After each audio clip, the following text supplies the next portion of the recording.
Hi, everyone. I'm Anne-Marie Green. And I'm Vladimir Jutip. The world is mourning the loss of NBA legend Kobe Bryant, who was killed in a helicopter crash outside of Los Angeles yesterday. Bryant's daughter, Gianna, was also killed along with 7 other people. They were all flying to her basketball game when the chopper crashed. The Los Angeles iconic Laker leaves behind his wife and 3 young daughters. It's unclear what caused the tragedy. Federal investigators are on the scene trying to figure out what went wrong as the helicopter plunged to the ground in Calabasas, which is just north of Los Angeles. Worldwide tributes are pouring in for Kobe Bryant. Former teammate Shaquille O'Neal tweeted that he was so much more than an athlete. Magic Johnson also called him a mentor to both male and female players. President Trump weighed in, saying Bryant loved his family so much and had such strong passion for the future. And former President Obama said Bryant was just getting started in what would have been just as meaningful a second act. Jonathan Vigliotti has more. This is worldwide. This isn't just Los Angeles. We're all hurting. It's a world of pain right now. He meant happiness. Basketball legend Kobe Bryant wasn't just one of the greatest to play the game. Kobe ties the score with 2 seconds left. He was admired by people around the world for his actions off the court as much as when he was on it. God, you got a good one introducing the Black Mamba, Kobe Bean Bryant.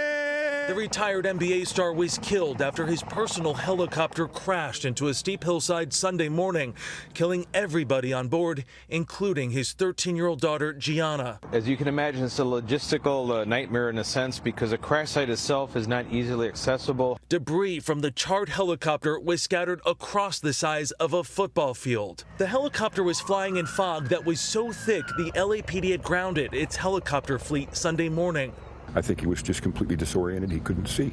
Scott Daler told us he heard the chopper going down and called 911. It just slowly moved over here, turned on a track right towards that building, and the impact, I counted maybe 20, 25 seconds from the time it was vertical above me, and then I heard the impact about 25 seconds later. Bryant, his daughter, and 7 other people were on their way to his Mamba Cup tournament, a boys and girls youth basketball league Bryant founded after he retired. Bryant was to coach his daughter Gianna's team. Among the victims identified on the helicopter, Orange Coast College baseball coach John Altobelli, his wife Carrie, and daughter Alyssa, Sarah Chester, and her daughter Peyton, who was a teammate of Gianna Bryant's, and the pilot, Ara Zobayan, along with the girls' assistant coach, Christina Mauser. The retired Lakers shooting guard often called his daughter Gianna Mambacita after his own court nickname, Black Mamba. Get fired up about it. We're going to have a good time. And like her father, she inherited his love of basketball and hoped to one day play in the WNBA. I'm still in shock, and I still can't believe that this is real.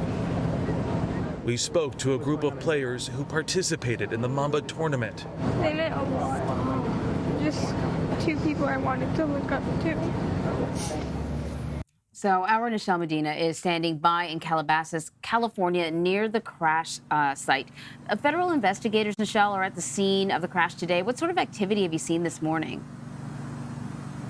Well, the sun just came out a short time ago, and up until this point, things have been fairly quiet.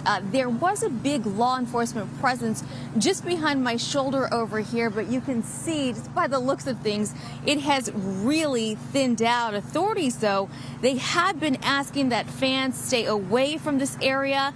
A number of fans showed up yesterday. They wanted to get near the scene, but for emergency crews, it really became difficult to access certain areas because of those crowds.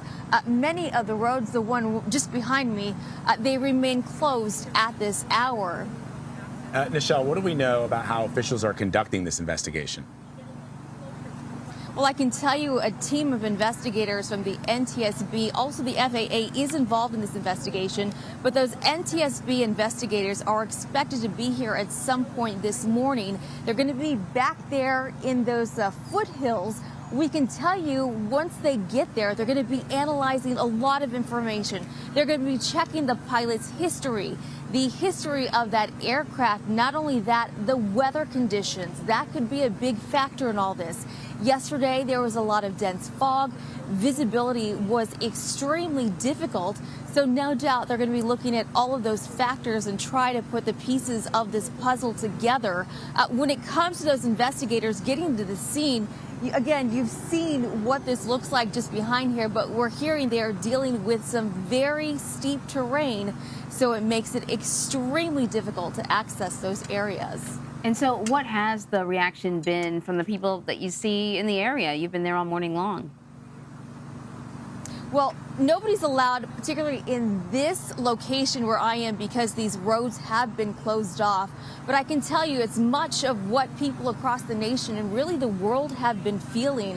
It's less than 24 hours now since we got the news, but it is shock and disbelief. There have been tribute after tribute. A lot of people, when it comes to the fans, what they say is that Kobe was a guy. His smile was infectious, and when it came to him, he really put Los Angeles on the map as far as the team, the teamwork. He was a competitor. He loved that. But once he retired, he really gave back so much to this community, whether it was helping with the homeless issue or really just sharing and mentoring others, these young players coming up in the world of basketball. So, as you know, Nichelle, all NBA games continued as scheduled yesterday. Many players paid their own tributes to Bryant. More games are scheduled today. Are you hearing that we may see perhaps more of some of those tributes? Well, I'm sure there are going to be many more of these tributes in the days, weeks, months ahead. But one game a lot of people will be closely watching. Tomorrow, the Lakers and the Clippers will be playing at the Staples Center. So no doubt that is going to be a highly emotional game, not just for the fans, but as you can imagine, the players as well. All right, Nichelle Medina, thank you very much. We appreciate it.